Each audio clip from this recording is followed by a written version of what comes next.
মুক্তিযোদ্ধার সন্তান নাতিপুতিরা কেউ মেধাবী না, যত রাজাকারের বাচ্চারা নাতিপুতি হলো মেধাবী, তাই না? আওয়ামী লীগ সরকার একদম হিজলা, লিঙ্গ ছাড়া মানুষ হিজলা, আওয়ামী লীগ পুলিশ ছাড়া হিজলা।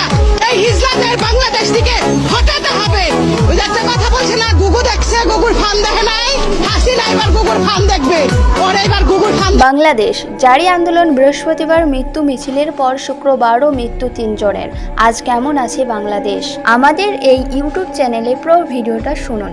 রক্তস্নাত বাংলাদেশ ছাত্র আন্দোলন জারি শুক্রবারও। বৃহস্পতিতে দেশ জুড়ে বহু ছাত্রের মৃত্যুর খবর পাওয়া গিয়েছে।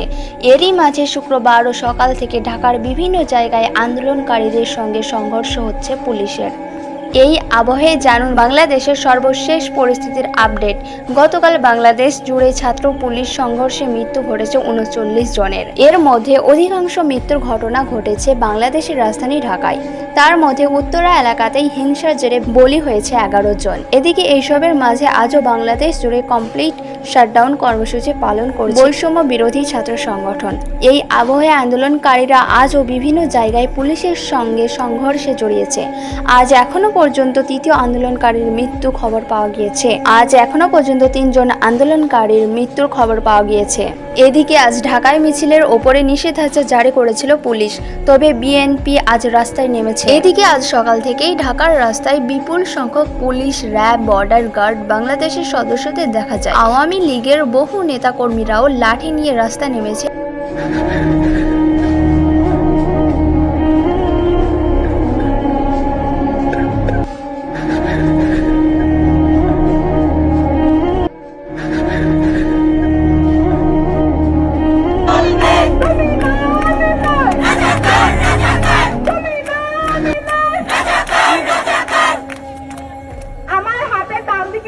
যদি বলে যে আমাকে চায় না, আমি কোনোদিনই থাকবো না।